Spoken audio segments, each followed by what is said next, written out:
Right. Good morning, colleagues. The 9,382nd meeting of the Security Council is called to order. The provisional agenda for this meeting is maintenance of peace and security of Ukraine. The agenda is adopted. In accordance with Rule 37 of the Council's Provisional Rules of Procedure, I invite the representatives of Romania, Turkey and Ukraine to participate in this meeting. It is so decided. 3 member states also expressed interest in participating in today's meeting, namely Estonia, the Netherlands and Poland. They will submit their statements for publication in letters addressed to the President of the Security Council, which we will circulate. In accordance with Rule 39 of the Council's Provisional Rules of Procedure, I invite the following briefers to participate in this meeting. Ms. Rosemary Di Carlo, Under Secretary-General for Political and Peacebuilding Affairs, Mr. Martin Griffiths, Under Secretary-General for Humanitarian Affairs and Emergency Relief Coordinator, and, as requested by the Russian Federation, Mr. Mikhail Khazeen, an independent macroeconomist. It is so decided. In accordance with Rule 39 of the Council's Provisional Rules of Procedure, I also invite His Excellency Mr. Olof Skog, Head of the Delegation of the European Union to the United Nations, to participate in this meeting. It is so decided. The Security Council will now begin its consideration of item 2 of the agenda. I now give the floor to Ms. Rosemary Di Carlo. Thank you, Madam President. On Monday, when speaking to this Council, I reiterated the Secretary-General's deep regret over the decision by the Russian Federation to terminate its participation in the Black Sea Initiative, including the withdrawal of Russian security guarantees for navigation in the northwestern part of the Black Sea. As a result, food prices are rising around the globe, adding to existing agricultural, energy, and financial crises that are already severely impacting the world's most vulnerable people. We have now witnessed a further blow to global food security as Russia, for the 4th consecutive day, struck Ukraine's Black Sea ports in Odessa, Chernomorsk, and Mikhail with missiles and drones, destroying critical port infrastructure, facilities, and grain supplies. These attacks have also resulted in civilian casualties. Yesterday in Odessa, 1 person was reportedly killed and at least 8 others were injured. In Mikhail, Russia's attack reportedly killed 2, while 19 more were injured. We strongly condemn these attacks and urge Russia to stop them immediately. As the Secretary-General stated yesterday, the bombardment of the Black Sea ports in Ukraine contradicts Russia's commitments under the Memorandum of Understanding with the United Nations, which states that, and I quote, "The Russian Federation will facilitate the unimpeded export of food, sunflower oil, and fertilizers from Ukrainian-controlled Black Sea ports," end quote. The new wave of attacks on Ukrainian ports risks having far-reaching impacts on global food security, in particular in developing countries. Furthermore, as we have repeatedly stated, attacks against civilian infrastructure may constitute a violation of international humanitarian law. Madam President, threats regarding potential targeting of civilian vessels navigating in the Black Sea waters are unacceptable. We are also concerned about the reports of sea mines laid in the Black Sea, endangering civilian navigation. We strongly urge restraint from any further rhetoric or action that could deteriorate the already dangerous situation. Any risk of conflict spillover as a result of a military incident in the Black Sea, whether intentional or by accident, must be avoided at all costs, as this could result in potentially catastrophic consequences to us all. Madam President, attacks against civilians and civilian infrastructure are not a new trend in this conflict, but rather its tragic pattern. The World Health Organization has documented damage to over 1,000 healthcare facilities, resulting in 101 deaths and 139 injuries. Since the start of Russia's full-scale invasion of Ukraine, UNESCO has verified damage to 270 cultural sites, including 116 religious sites, 27 museums, 95 buildings of historical significance, 19 monuments, 12 libraries, and 1 archive. Moreover, 3,467 educational institutions have also suffered from bombing and shelling, with 335 of them destroyed. According to UNESCO, 12 journalists and media workers have been killed since the start of the war. Also, children in Ukraine continue to be disproportionately affected by the appalling high level of grave violations in this conflict. Children are being killed and maimed by explosive weapons with wide area impact in populated areas. Millions of Ukrainians, including nearly 2/3 of Ukrainian children, have been forced to leave their homes. For those who remain, the damage and destruction of critical infrastructure continues to cause hardships as access to basic services are disrupted. The destruction of the Kakhovka Dam on 6 June and the subsequent flooding have far-reaching long-term environmental and humanitarian consequences. According to Ukraine's Agriculture Ministry, almost 600,000 hectares of farmland no longer have access to irrigation water following the dam destruction. This compounds the existing challenges that Ukrainian farmers face, in addition to mines and unexploded ordnance. The flooding also worsened the already volatile situation at the Zaporizhzhia nuclear power plant. Experts of the International Atomic Energy Agency continue to closely monitor the availability of cooling water for the plant. Ensuring its safety and security remains of utmost importance, not just to Ukraine, but to the broader region.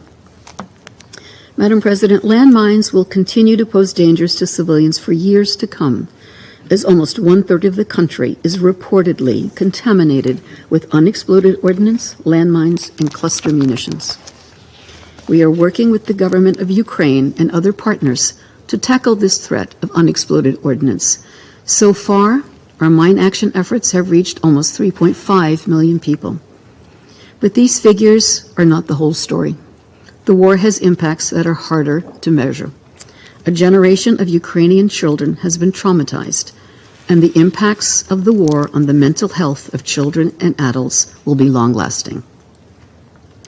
Madam President, when I briefed the Council on Ukraine earlier this week, I did not foresee that I would be returning to this chamber again today. The events of the past week are but the latest developments in the Russian Federation's senseless war against its neighbor, a war with consequences that can be felt around the world. Russia's termination of its participation in the Black Sea Initiative, coupled with its bombardment of crucial ports, will further compound this crisis. The Secretary General has been clear. We will not stop our efforts to facilitate the unimpeded access to global markets for food and fertilizers from both Ukraine and the Russian Federation. In closing, Madam President, let me stress that the only way to halt the catastrophe unfolding in Ukraine is to forge an end to the war based on international law, principles enshrined in the Charter, and in line with General Assembly resolutions. Thank you, Madam President. I thank Mr. Carlo for her briefing, and I now give the floor to Mr. Martin Griffiths. Thank you very much, Madam President. As we have discussed in this chamber before and on many occasions, the war in Ukraine has had a significant impact on the world, as Rosemary has just been outlining, far beyond the country's borders. A world already reeling from an accumulation of shocks, of which we are all well aware. The scale of global humanitarian needs under these circumstances is vastly outpacing the resources we have available. Just as a reminder, in my function as an emergency relief coordinator, I'm responsible for the relationship and the representation of the humanitarian community to the 362 million people now in 69 countries who need humanitarian aid, a number that has never been reached anywhere near before. And an unprecedented $55 billion is required to meet the priorities within their needs. Many humanitarian plans, as we have discussed, including this week, remain severely underfunded. So for millions of people around the world already, the margins are fine and their capacity to withstand further shocks is limited. Thus, Madam President, almost exactly a year ago to the day, we celebrated the signing of the Black Sea Initiative and the Memorandum of Understanding on Russian food and fertilizer exports. These agreements were a decisive international response to spiraling food prices that were undermining food security around the world. Their signing also represented something more. It was a demonstration that we could achieve together, with goodwill and good faith, innovative, daring solutions that put humanity above politics, even in the most extreme of circumstances, and in this case, an agreement between those two warring parties. And in the space of 12 months of that day in Istanbul, the Black Sea Initiative has enabled the safe export of close to 33 million metric tons from Ukrainian Black Sea ports to 45 countries, aboard more than 1,000 outbound vessels. I think that's an achievement which, even on that day in Istanbul, we could not have imagined. And it has been so because of the cooperation between the signatories to that agreement, to that historic agreement in war.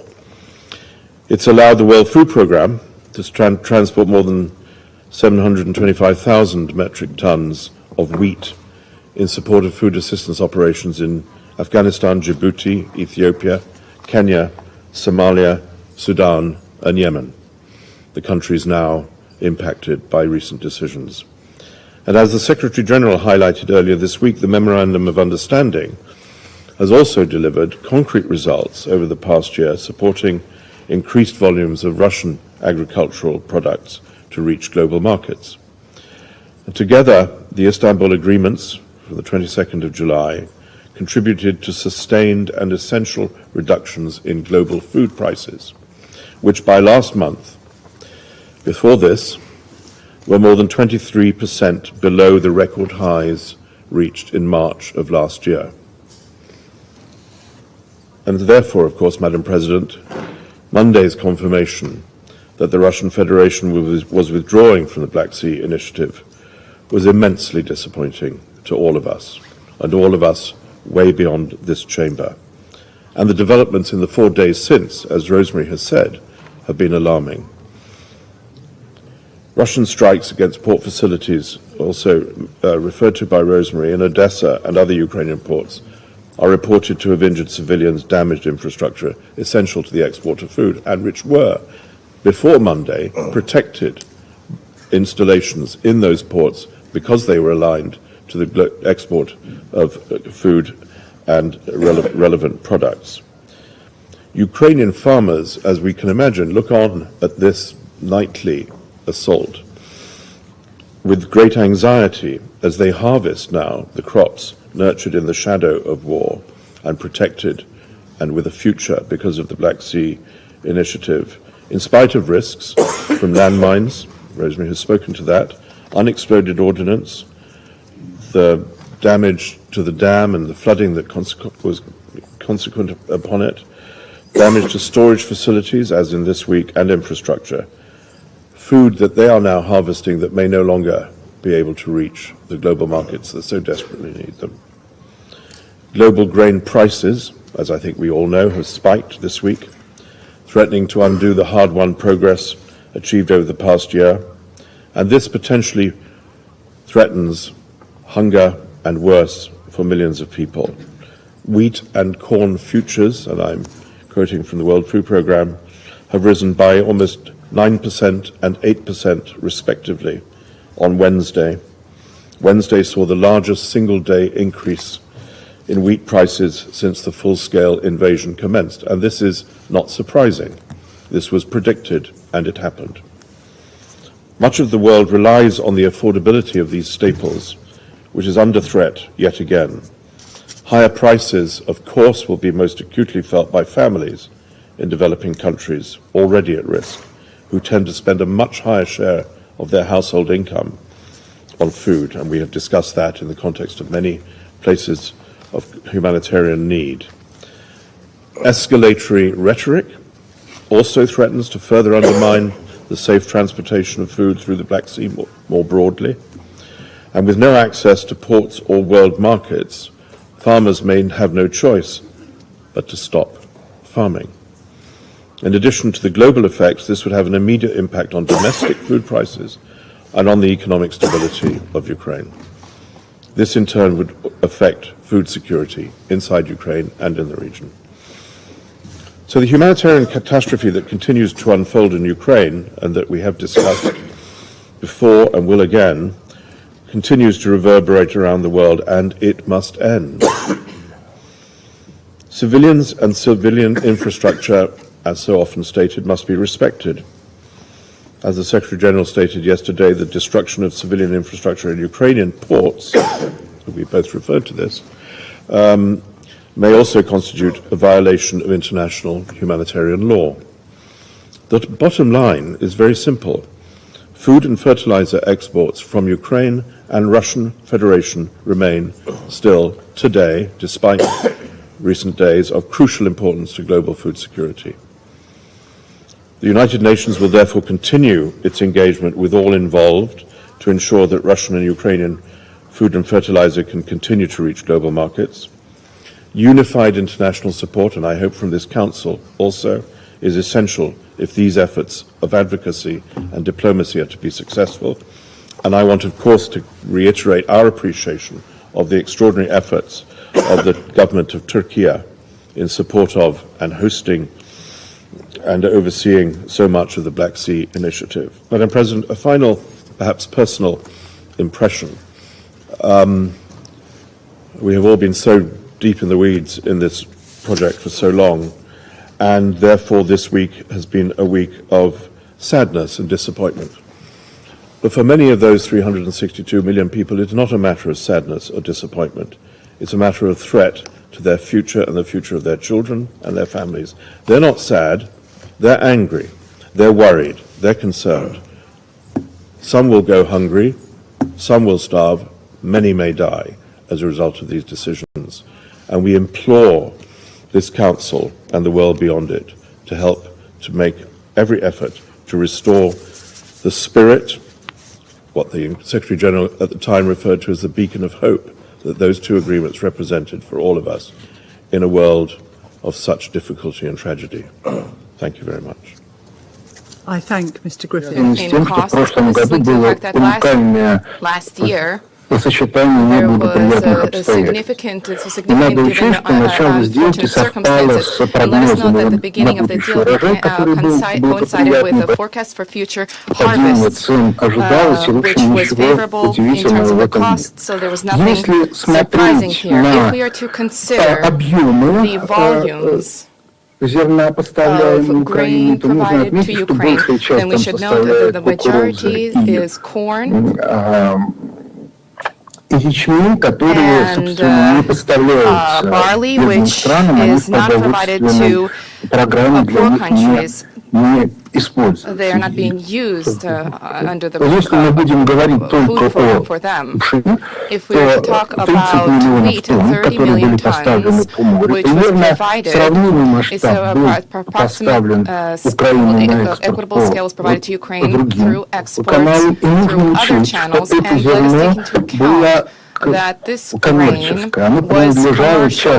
It belonged to private individuals and was under contract. So its impact on the market last year was linked to the fact that this grain was already taken into account in the Если мы present будем смотреть на balance. If we are to ситуацию consider перспектив the годовой давности situation over the двухлетней, perspective, a 2-year, 3-year то картина будет perspective, другая. В then частности, the например, situation is экспорт differs. зерна For example, из the export России of grain from Russia вырос за последний год, и increased over the Россия past year, and the Russian существенно Federation увеличила essentially поставки пшеницы increased вместо wheat 35 deliveries миллионов instead of тонн 35 million tons. 58. И It was примерно такой же 58. объем And будет there's approximately поставлен, скорее всего, в the same следующем volume will probably году, be delivered next поскольку year. падение урожая Because в этом году в России reduced незначительно, harvest где-то this year от is 4 до insignificant, from approximately 3 to 5%. Нужно учесть, что как раз в Take into связи account с тем, that что in connection with the fact that это зерно не носило this гуманитарный grain was характер, not humanitarian коммерческое in nature, but rather commercial зерно, то его влияние grain, на then its поставки impact в on бедные страны deliveries to poor абсолютно countries is незначительно. trivial. То есть в самые So, бедные страны пришлось the всего poorest countries 3% received этого only 3% зерна. of this И таким grain. образом And in качественная this оценка way, the влияния qualitative assessment of the зерновой сделки impact of the с точки grain зрения deal поставок in украинского terms зерна of на provisions of Ukrainian мировые рынки grain в общем не to очень global markets is значительно. essentially Точные оценки, not как я уже very говорил, significant. сделать Likewise, практически невозможно в it связи is с тем, impossible to что carry out the рынки в relevant последние assessment годы because in recent находятся years the в markets чрезвычайно have been разбалансированном excessively состоянии. Можно unbalanced. отметить, просто для And one понимания can note, just for an того, насколько understanding of сложная the сейчас degree to which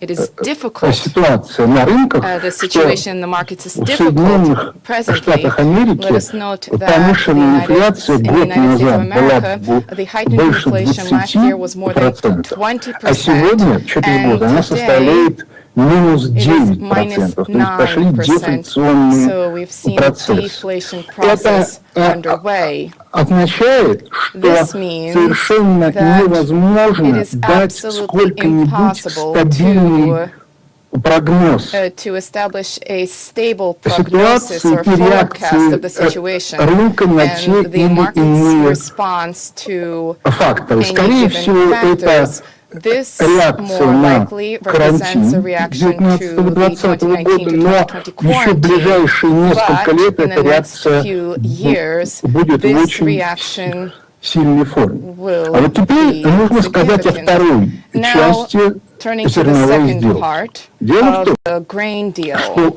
участие России Russia's в экспорте participation in зерна export, составляет in grain export, represents составляет примерно approximately one-third.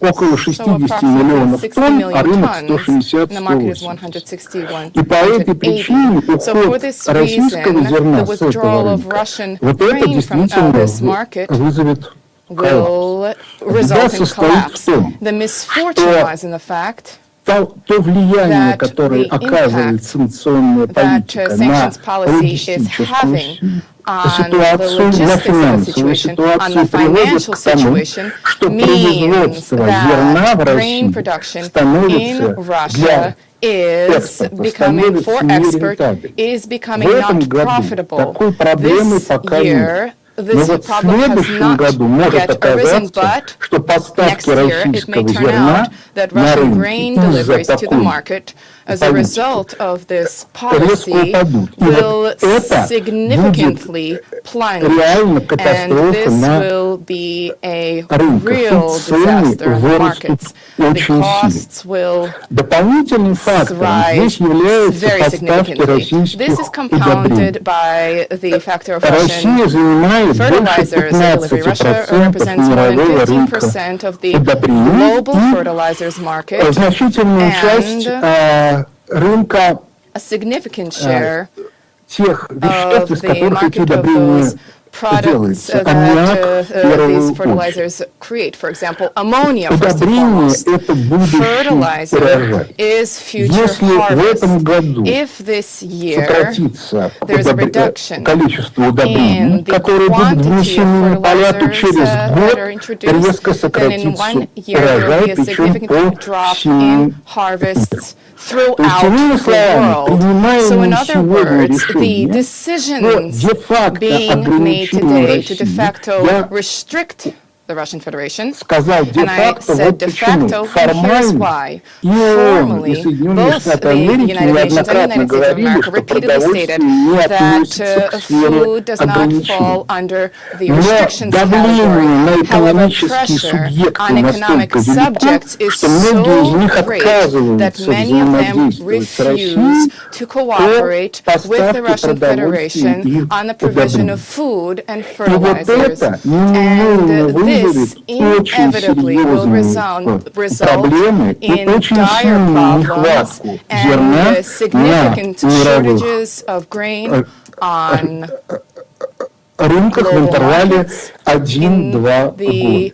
1 to Мы 2 year не period. можем сегодня сказать, Today, we are not in a к position какому to росту state цен это what kind of an increase in приведет. prices Ровно this will потому, что result in. рынки And this is очень specifically because of the fact разбалансированы. that the Не markets are very исключено, much что в imbalanced. результате It is произойдет possible that as a распад result there will единых be a мировых collapse рынков of продовольствия на single какие-то world food региональные markets, and they will группы, о чем disband into certain уже regional groups. много где And говорят this и is something пишут. that С точки is being зрения discussed эффективности and written поставок about in terms of the продовольствия, и тем effectiveness более с of точки food зрения deliveries, and гуманитарных especially in функций, terms of это humanitarian чрезвычайно functions, опасная this is exceedingly dangerous. ситуация. This is an exceedingly dangerous Мне situation. хотелось бы And в in this заключение connection, to conclude, сказать I wish следующее. to state К the сожалению, following. Unfortunately, действительно есть there проблемы с are indeed problems реализацией related первой to implementation сделки of both the с first deal участием Украины with the и второй participation of Ukraine с участием России. and the second with Russia's Но participation. с точки зрения However, влияния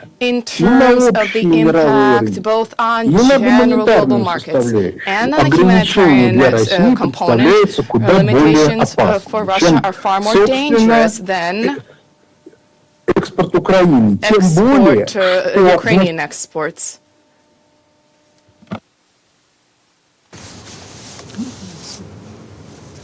I think we might have lost Mr. Khazeen. Can you hear us, Mr. Khazeen?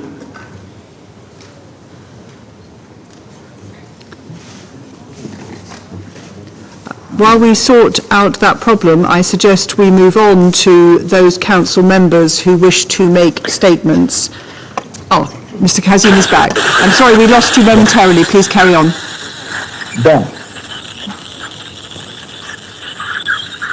Мне осталось сказать одну I фразу. just want to say one last thing. Значит, я хотел сказать, I wanted to что say сделка с участием that России deal окажет with the куда participation большее of Russia will have far greater на цены, negative на repercussions on продовольственных рынках и на food, гуманитарную market prices and the humanitarian составляющую, чем та situation сделка, than которая the связана deal that is linked с to Украиной. Ukraine. Мне кажется, что It seems to она me должна занимать более важное место it в needs to be обсуждении, given для того, чтобы она more significant выполнялась. focus Спасибо, on благодарю за during the внимание. discussion for it to be implemented. Thank you for your attention.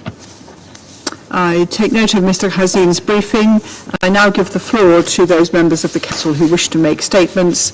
I give the floor to His Excellency Mr. Gustavo Manrique, Minister of Foreign Affairs and Human Mobility of Ecuador. Muchas gracias. Thank you very much, Señora Presidenta, Madam President. agradezco por haber I am convocado a esta grateful to you for sesión having convened a this pedido de meeting at the Francia request y of Ecuador. France and Ecuador. Aprecio también las exposiciones informativas del secretario general adjunto de Asuntos Humanitarios, el señor Martin Griffiths, y de la secretaria general adjunta de Asuntos Políticos y Consolidación de la Paz, la señora Rosemary Carlo. Escuché con atención también al señor Khazeen. Mañana, 22 de julio, se cumple el primer año desde la firma de la iniciativa de los cereales del Mar Negro, que el secretario general la calificó como un faro de esperanza. Es lamentable que en lugar de avivarse esa llama, se lleven a cabo acciones que puedan apagarla. Deploro el anuncio de la Federación Rusa de suspender su participación en la referida iniciativa. Esta ha sido central para aliviar las consecuencias globales de la inseguridad alimentaria que ha sido exacerbada por la agresión militar contra Ucrania. Desde el inicio de la invasión, el secretario general alertó de las consecuencias globales que el conflicto tendría. Esto con mayor dureza sobre las personas con menos recursos, al haber interrumpido la cadena de suministro, llevando el índice de precios de alimentos de la FAO al nivel más alto de la historia. En marzo del 2022, el Ecuador acogió la conferencia regional de la FAO a pocas semanas de haber iniciado la guerra. Las consecuencias regionales y globales se manifestaron desde entonces como una preocupación fundamental para América Latina y el Caribe. Si bien las exportaciones de cereales no constituyen de por sí operaciones de ayuda alimentaria, siguen teniendo un rol vital en el alivio de la inseguridad alimentaria y, por tanto, en la situación humanitaria del mundo. La implementación de la iniciativa del grano ha permitido salvar millones de vidas del hambre, en particular en las zonas más frágiles.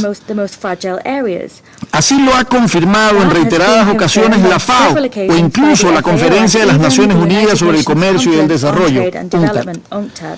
A esto debemos agregar el impacto que la suspensión tendrá en el marco de las operaciones del Programa Mundial de Alimentos, que beneficiaba a miles de niñas y niños en Afganistán, Yemen y el Cuerno de África, por mencionar solo unos pocos ejemplos. ¿Qué peor manera de implementar la resolución 2417, con la cual este Consejo, hace 5 años, instó a todas las partes a garantizar el buen funcionamiento de los sistemas y mercados de alimentación en situaciones de conflicto armado? ¿Y qué peor manera de acompañar la decisión de suspender la iniciativa del grano que bombardeando las ciudades portuarias de Ucrania y la infraestructura de carga de cereales, precisamente en Odessa? Además, serían inaceptables cualquier amenaza o ataque contra embarcaciones civiles en el Mar Negro.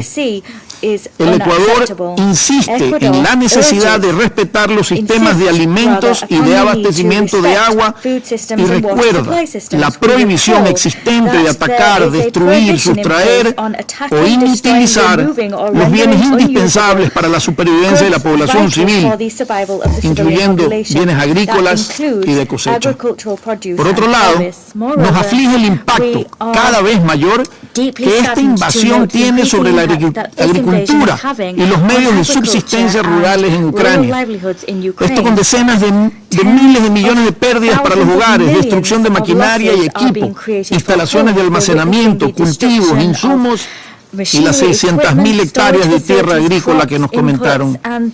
Señora Presidenta, deben parar los ataques contra el personal de respuesta humanitaria y sus sedes, incluyendo Odessa, Mikhail, y le insistimos a la Federación Rusa que permita el acceso humanitario en las zonas bajo su control temporal.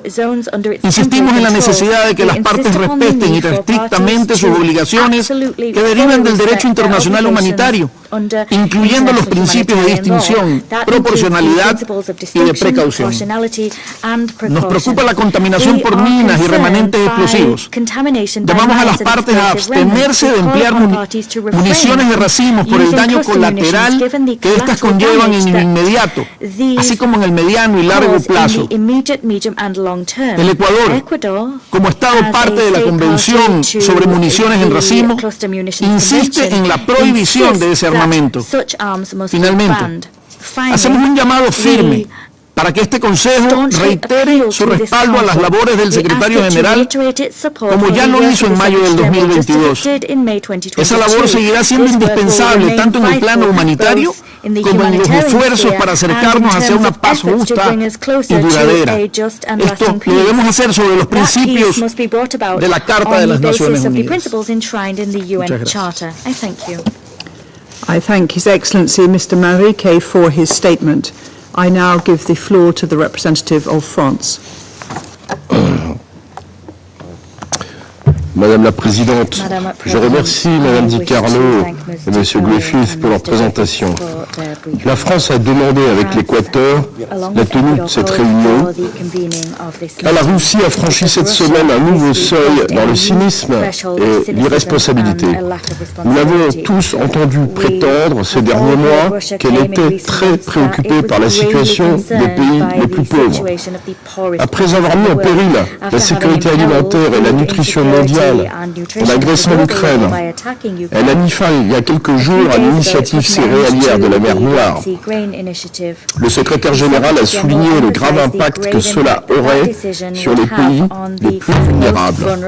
Depuis, elle bombarde les ports d'Odessa, de Tchornomorsk et de Mikolaïev et leurs terminaux céréaliers qui sont des infrastructures civiles.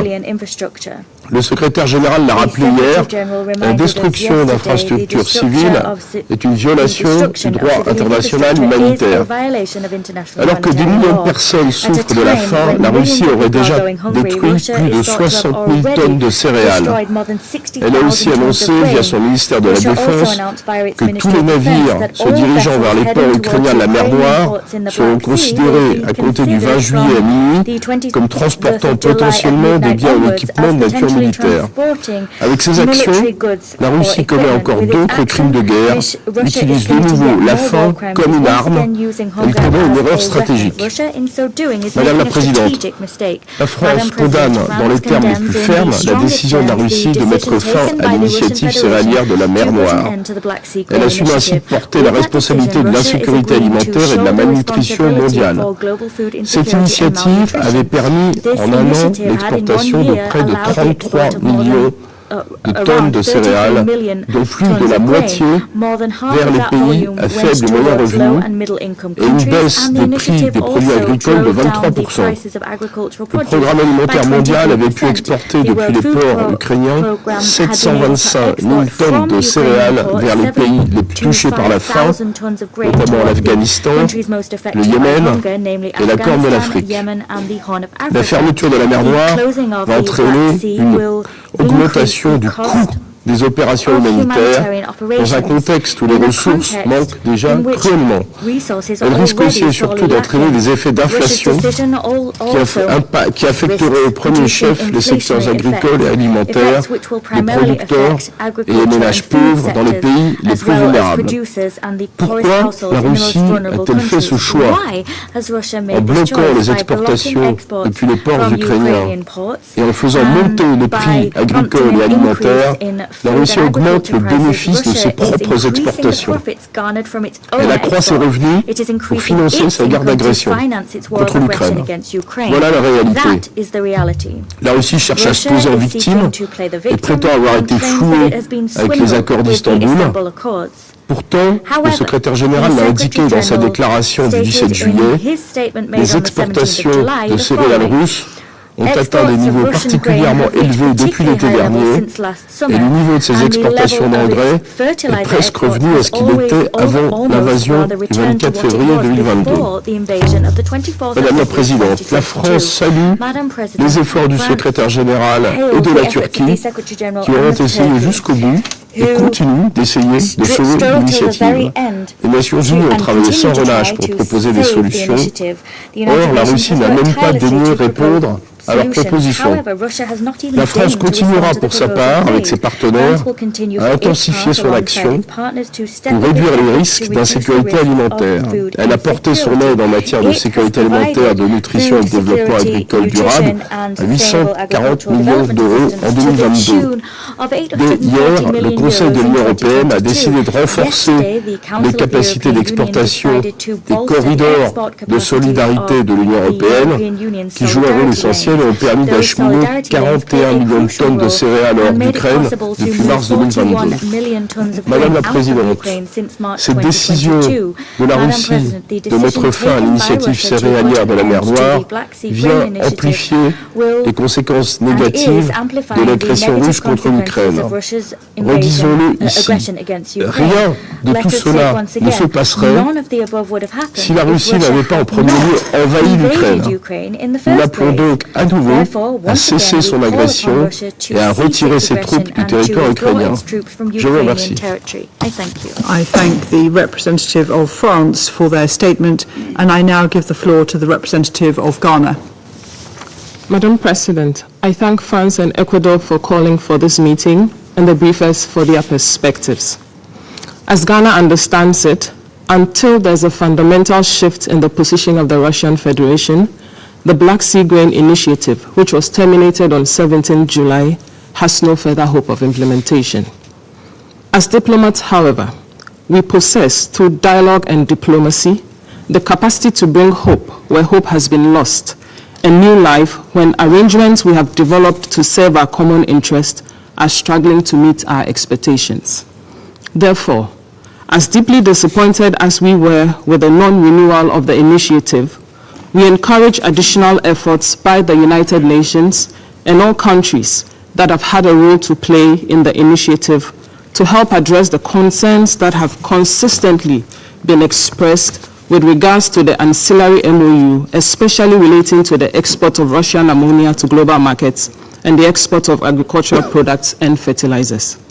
For indeed, we believe that despite any limitations that the initiative may have had, it has played a role in the stabilization of the global food prices since July 2022, through the export of more than 32 million tons of food commodities from Ukraine, including the transportation of over 725,000 tons of wheat to countries that desperately needed food stocks under the World Food Programme.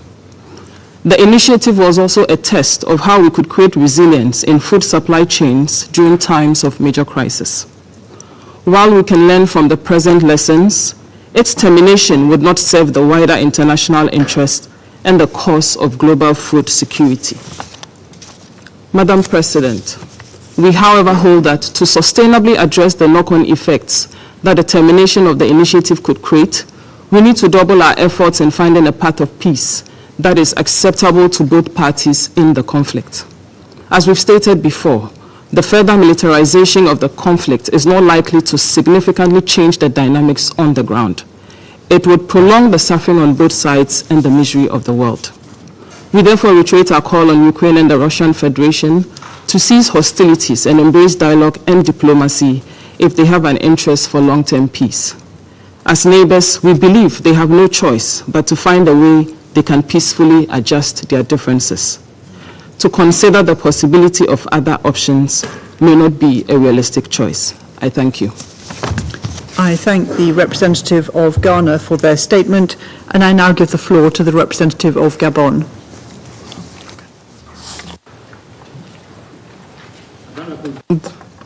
Je remercie le sous-secrétaire général Martin Griffiths, le sous-secrétaire Rosemary Carlo pour leur exposé et les informations fournies. Nous avons également suivi avec attention la déclaration de M. Mikhail. L'Équateur et la France ont proposé la tenue de cette réunion au lendemain de la suspension de l'accord sur l'initiative des céréales en mer Noire. Un accord signé en juillet 2022 qui avait suscité beaucoup d'espoir et fait espérer une certaine accalmie, notamment sur le volet de la sécurité alimentaire. Le conflit armé en Ukraine, que nous suivons avec une grande attention et appréhension depuis 2 mois, est sur le point de prendre une autre tournure aussi dangereuse que la précédente. L'accord quadripartite entre la Russie et l'Ukraine, sous l'égide des Nations Unies et de la Turquie, a garanti pendant toute une année l'exploitation sécurisée des céréales via la mer Noire. Et cela a permis d'éviter un tant soit peu la flambée des prix des céréales ainsi que le risque d'insécurité alimentaire dans certaines régions, comme la Corne de l'Afrique, qui souffre de sécheresse récurrente. Aujourd'hui, avec le contexte économique mondial fortement impacté par la multiplicité de crises, notamment de crises humanitaires, la facture d'instabilité pourrait s'alourdir. Nous exhortons donc les parties à investir leurs efforts dans le dialogue pour trouver une solution diplomatique économique profitable à tous. Nous exhortons également le secrétaire général des Nations Unies à poursuivre ses échanges avec les parties affiliées de l'impasse actuelle. Je vous remercie. I thank the representative of Gabon for their statement, and I now give the floor to the representative of Albania. Thank you, Madam President, and let me thank USG Carlo and USG Griffiths for their remarks. Before the special military aggression, Ukraine, one of the breadbaskets of the world, accounted for 12% of corn and around 10% of wheat exports. It produced enough food to feed 400 million people per year, mainly in the countries in Africa and the Middle East. Since 24 February 2021, to have their usual food, those millions needed to have the permission from Russia. Colleagues, last year, with the beginning of the unjustified war in Ukraine, the world went through tremor shocks because of the sudden sharp increase of food prices. Food insecurity disrupted global markets, punished households, and terrified governments. Russia scrambled to explain to a disbelieving world its narrative that it was a consequence of the sanctions imposed on it. It made some noise, but failed to convince anyone, just like for almost everything related to its war.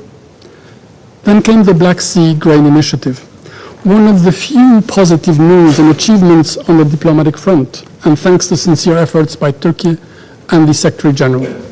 It suddenly eased the markets, stabilized the prices, and calmed the world. It was a beacon of reason in an ocean of despair. The narrative of the sanctions disappeared, and the world, especially the global south, breathed with relief. And indeed, about 61% of the nearly 33 million tons of exported grain out of Ukraine has shipped to low and middle-income countries, including 65% of wheat alone, until the 27th of July, when Russia decided it was time to gamble again. To be fair, it did not come as a surprise. Russia has long been nervous and unhappy with the deal, and it did not hide it. In October last year, there were 10 ships inspected per day, then 7 in November, falling down to 2 in May, while the real capacity for inspection was for 40 ships a day. On the other side, Russian food exports, not under any sanction, it must be highlighted, are higher than last year, and it is exporting plenty of grain and fertilizers out of Novorossiysk. So what is wrong? In the course of these long months of war, we have learned that in order to understand the reality, one should not rely on what Russia says, but rather on what it omits. Kremlin is now conditioning any future participation in the grain deal as a chip to get EU sanctions relief. Russian agricultural producers have been complaining about prices in global markets for these commodities. They wanted to make more money, and for that you need to increase the price. In the world that we have built, a quick reference to the international rules-based order, this is done by fair competition, not brutal imposition. But this is what Russia tries to do with its oil. This is what they did with their gas, and now again with food. In a war that they are not winning, everything must be used as a weapon. Colleagues, Russia's blockade of Ukrainian ports has since the very first day been a deliberate effort to strangle Ukraine's economy. After more than 500 days of a disastrous war, the goal remains the same, just as it is destroying its civilian infrastructure, just like it is killing its people, just like it is abducting its children. Now, as mentioned by USG Carlo and other colleagues, Russia is attacking on a daily basis with the aim to destroy Ukraine's ports, including in Odessa, a city inscribed in the World Heritage List by UNESCO. But Russia is not punishing Ukraine only. Ending the deal would destabilize global food prices and jeopardize the most food-insecure countries and populations at a time when climate change, conflict, political instability, and other factors have already caused rising levels of food insecurity. According to UN Comtrade, imports from Ukraine as a share of total wheat imports count for 75% for Lebanon, 59% for Pakistan, 49% for Libya, and 45% for Ethiopia, to mention just a few out of a long list of countries. If the loaf of bread will cost more or will just be missing from the usual shelves in dozens of countries, people must know who to blame. Because killing the deal equals to playing Russian roulette with the food of the poor and the needs of the hungry. Maybe not everyone can immediately understand that one man is ready to starve people around the world for his own political survival, to justify his terrible mistakes and excuse its horrible wrong judgment. But it is just a matter of time until everyone understands that by trying to mimic strength at the expense of the hungry, he is only showing his weakness and his cynicism. And I thank you. I thank the representative of Albania for their statement, and I now give the floor to the representative of Switzerland. Merci Madame la Présidente. Je voudrais commencer par remercier la secrétaire générale adjointe Rosemary DiCarlo et le secrétaire général adjoint Martin Griffiths, non seulement de leurs exposés, mais au nom de mon pays, la Suisse, j'aimerais exprimer notre profonde reconnaissance pour leur travail inlassable afin de soulager les souffrances de la population civile. Une fois de plus, nous sommes arrivés à la fin d'une semaine chargée de sombres nouvelles en lien avec l'agression militaire de la Russie contre l'Ukraine. De nouvelles attaques, de nouvelles victimes civiles et de nouvelles destructions. Plus d'incertitudes également pour les habitantes et habitants de l'Ukraine, mais aussi du monde entier. D'après des rapports crédibles, à Mikhail, près d'Odessa, une frappe aérienne a touché hier des maisons et une crèche. Ces attaques sont tout aussi cruelles que inadmissibles. La Suisse est extrêmement préoccupée par cette escalade apparente, touchante à nouveau des civils et des infrastructures civiles dans le sud de l'Ukraine. Nous rappelons que le droit international humanitaire interdit les attaques contre la population et les infrastructures civiles, ainsi que les représailles, notamment contre les personnes et biens protégés. Les règles relatives à la conduite des hostilités doivent impérativement être respectées. Nous nous joignons également à la condamnation des frappes russes contre les installations portuaires d'Odessa et d'autres ports ukrainiens de la mer Noire. Ces dernières, tout comme la décision prise par la Russie concernant l'initiative de la mer Noire, ont des répercussions qui vont bien au-delà de l'Ukraine. Les accords signés à Istanbul il y a un an se sont révélés essentiels pour la sécurité alimentaire dans le monde entier, nous l'avons entendu. L'initiative de la mer Noire a permis l'exportation de plus de 32 millions de tonnes de nourriture depuis l'Ukraine dans 45 pays sur 3 continents. Elle a contribué à réduire les prix des denrées alimentaires au niveau mondial et rendu possible l'expédition de plus de 725 000 tonnes de blé par le programme alimentaire mondial pour soutenir les opérations humanitaires. Nous réaffirmons notre profond regret face à la décision de la Russie de ne pas prolonger cette initiative. Nous craignons que cette décision aggrave les situations de détresse et affecte particulièrement les personnes les plus pauvres. Nous nous inquiétons également du risque de déstabilisation que l'insécurité alimentaire représente dans de nombreuses régions de ce monde. La Suisse est convaincue qu'il est dans l'intérêt de la sécurité alimentaire mondiale que l'initiative soit reconduite. Nous sommes préoccupés par l'escalade militaire ainsi que dans la rhétorique depuis la décision russe et appelons à s'abstenir de tout acte préjudiciable, notamment à l'égard de la navigation civile. Nous saluons les efforts inlassables du secrétaire général comme de la Turquie et de tous les acteurs et actrices impliqués pour faciliter l'accès rapide et sans entrave aux marchés mondiaux des produits alimentaires et des engrais en provenance de l'Ukraine et de la Russie. Nous continuons à nous tenir prêts à soutenir ces efforts, notamment dans notre rôle d'État hôte. Madame la Présidente, La signature des accords à Istanbul, d'autres l'ont dit il y a un an, a constitué l'un des rares moments d'espoir depuis le début de l'agression militaire de la Russie contre l'Ukraine. Cela a prouvé que même dans les heures les plus sombres, des solutions diplomatiques peuvent être trouvées dans l'intérêt d'un objectif plus large. Un rappel que l'humanité et l'égard envers les plus vulnérables doit et peut l'emporter. Les événements de cette semaine sont contraires à ce que nous réclamons depuis février 2022. Cette tendance à l'escalade doit impérativement cesser. Plus cette agression militaire perdure, plus grandes sont ses répercussions. Nous réitérons donc notre appel à la Russie et nous le ferons à nouveau et à nouveau à entamer une désescalade de la situation, à cesser les opérations de combat et à retirer ses troupes du territoire ukrainien. Je vous remercie. I thank the representative of Switzerland for their statement, and I now give the floor to the representative of China. Madam President, 我要感谢迪卡洛副秘书长和格里菲斯副秘书长的通报。 and USG Griffiths 我认真听取了哈金先生 also 的发 listened 言。 carefully to Mr. Harson's remarks. 黑海粮食外运协议以及关于俄罗斯粮食化肥出口的谅解备忘录，对于保障全球粮食供应、稳定全球粮食市场具有重要意义，应该得到均衡、全面、有效的执行，并解决好有关方面的合理关切。俄罗斯近日多次表示，如果能够在消除俄罗斯粮食化肥出口障碍方面取得切实进展，俄方愿考虑恢复黑海粮食外运协议。古特雷斯秘书长也表示，将继续为乌克兰和俄罗斯的粮食化肥进入国际市场进行努力。中方希望有关各方从维护国际粮食安全大局出发，特别是从缓解发展中国家粮食危机出发，同联合国有关机构共同努力，加紧对话协商，坚持相向而行，争取平衡解决各方合理关切，早日恢复俄罗斯与乌克兰粮食与化肥的出口。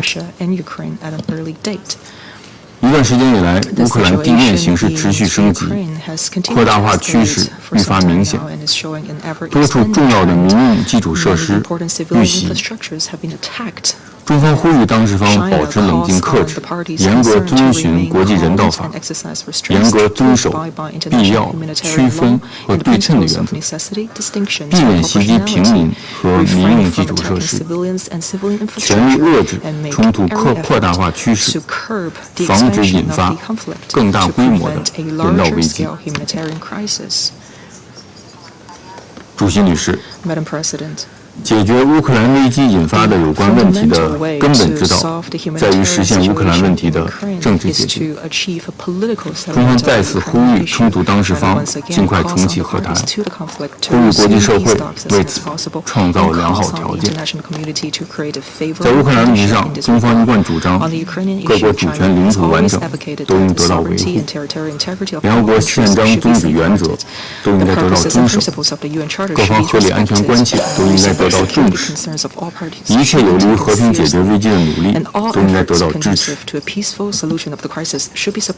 中方将继续站在和平一边，站在对话一边，同国际社会一道，为推动乌克兰问题的政治解决付出不懈努力。谢谢主席。I thank the representative of China for their statement, and I now give the floor to the representative of the United States. Thank you, Madam President. And thank you to Undersecretary Generals Griffiths and Carlo for your sobering briefing. And I want to express our appreciation to Ecuador and France for calling this important meeting. Colleagues, it seems every single week Russia stoops to a new low. Last week, Russia unilaterally blocked a compromise resolution that would have extended cross-border assistance to Syrians in dire need. And this week, Russia suspended its participation in the Black Sea Grain Initiative, an arrangement that has helped feed the world's most vulnerable, particularly people in the Middle East and Africa. We heard from our briefers that, one of our briefers, that this is trivia. but ask the people who are receiving this aid if they think it's trivia. This Wednesday, the Kremlin unleashed missiles and drones on Ukrainian ports, killing and wounding civilians and destroying 60,000 tons of grain. 60,000 tons of grain. According to the World Food Program, that is enough to feed more than 270,000 people for a year.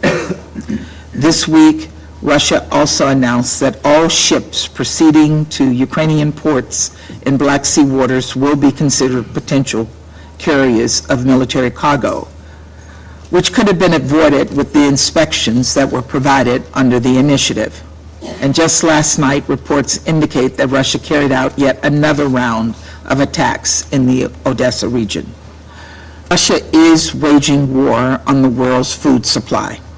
It is waging war on the poor at a time when needs are so dire, and you've heard that people are angry and people will die.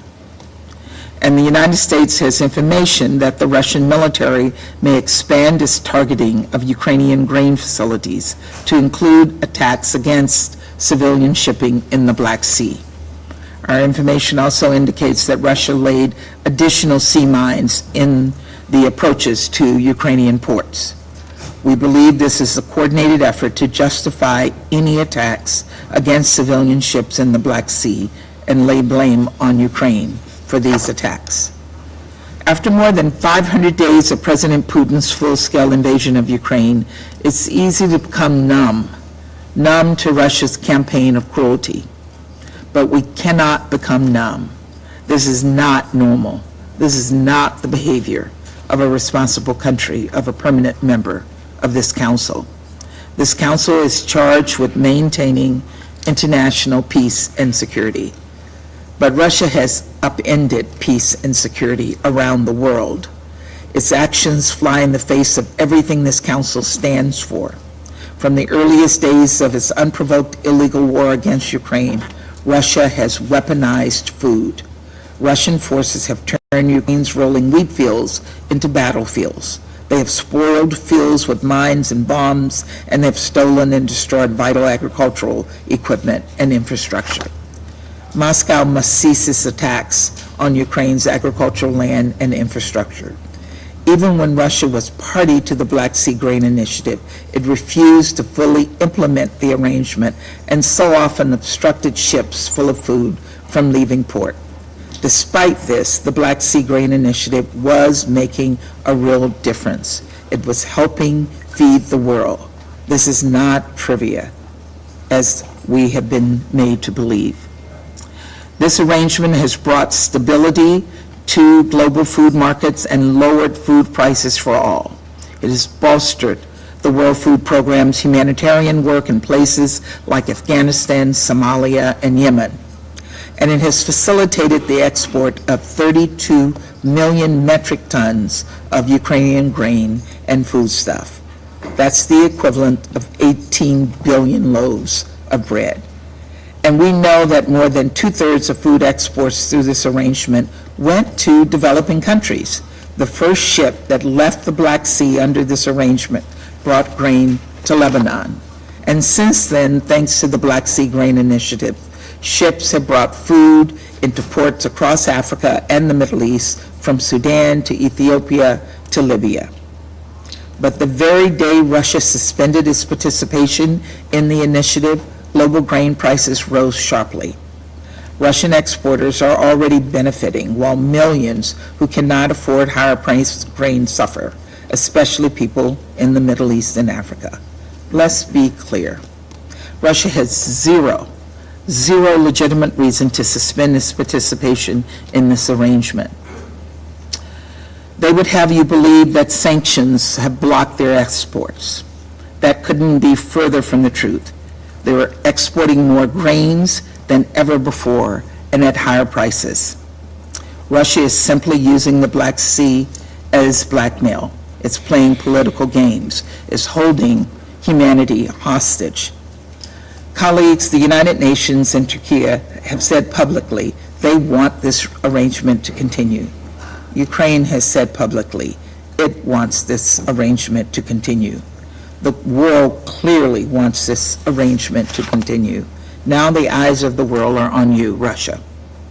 It is not too late for Moscow to reverse this decision and extend, expand, and fully implement the Black Sea Grain Initiative. I want to take this opportunity to thank the United Nations and Turkey for all they have done to try to keep this arrangement alive.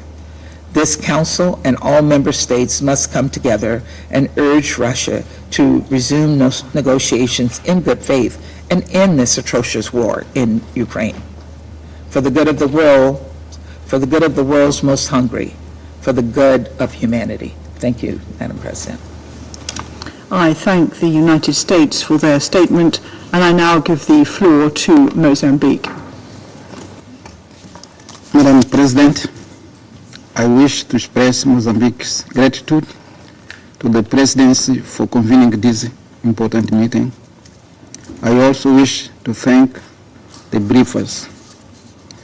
Madam President, the Black Sea Initiative was a life-saving arrangement proclaimed by the United Nations Secretary General. We prize such initiative. It enabled nearly 32 million tons of Ukrainian grain to reach global markets, nearby mitigating the needs of people around the globe. The Secretary General had rightly lauded this initiative as a beacon of hope in a troubling world. The suspension of this initiative is a certain to amplify global socio-economic stresses in a world already grappling with a perfect storm of conflict, climate change, and a dawning confidence in our collective ability to negotiate and adhere to multilateral solutions. We are told that global food indexes are already showing sharp increase. Humanitarian agencies are preparing for potential food shortages and increased hunger in conflict-affected areas.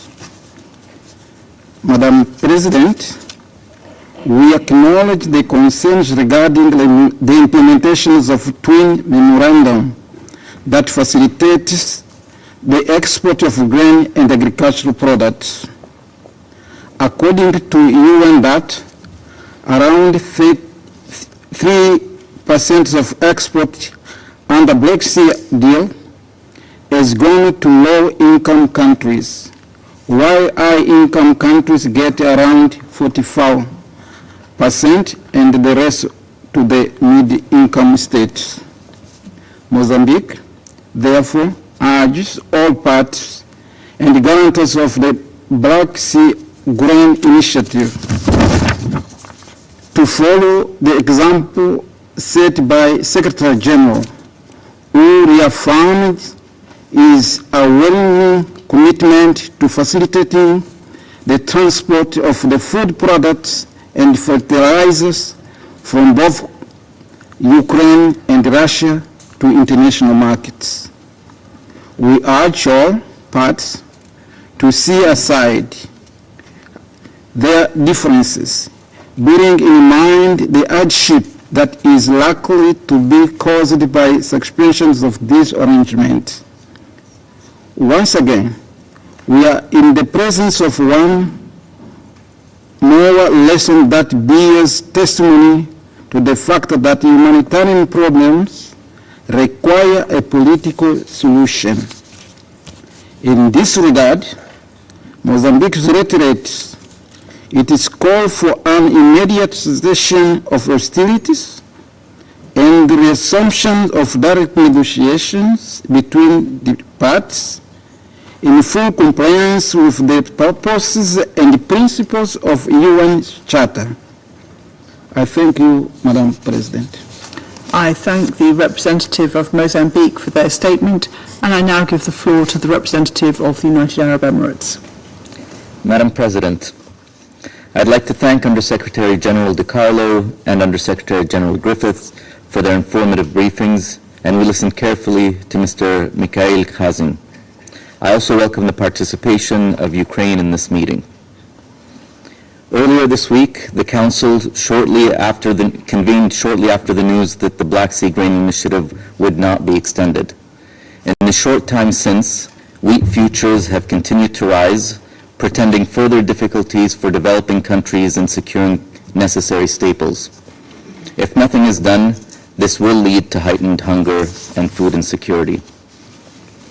After a year of respite during which the Black Sea Grain Initiative contributed to a fall in prices, the world now faces the threat of destabilized markets and food shortages, yet again for the most vulnerable. The initiative and the Memorandum of Understanding on the export of Russian fertilizers and food products have indeed had a significant impact on global food security. These agreements were not perfect by any means, yet they resulted in over 32 million metric tons of Ukrainian grain and foodstuffs being shipped to the world. As such, they fast became a lifeline for those who needed them most. The UAE deeply regrets that the initiative has not been extended. That said, we commend the ongoing efforts of the Secretary General and the United Nations to facilitate the continued transport of food products and fertilizers from both Ukraine and Russia to international markets.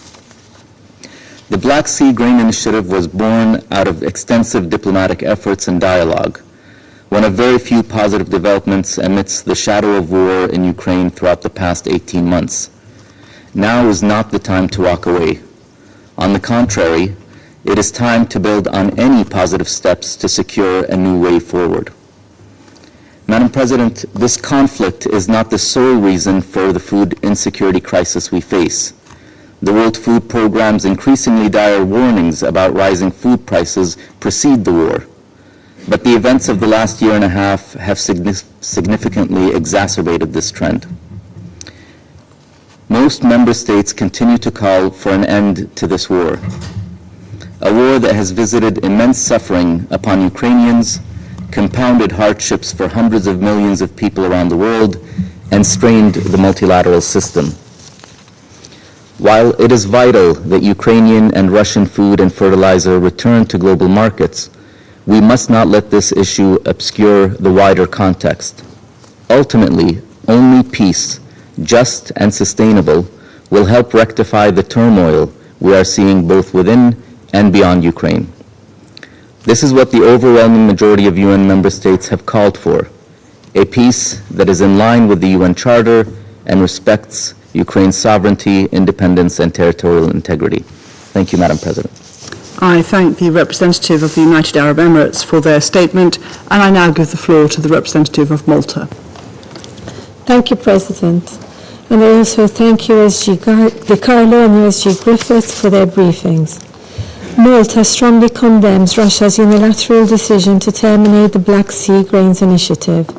We see this decision for what it is, yet another regrettable example of the politicization of humanitarian needs that will only exacerbate the global food security crisis.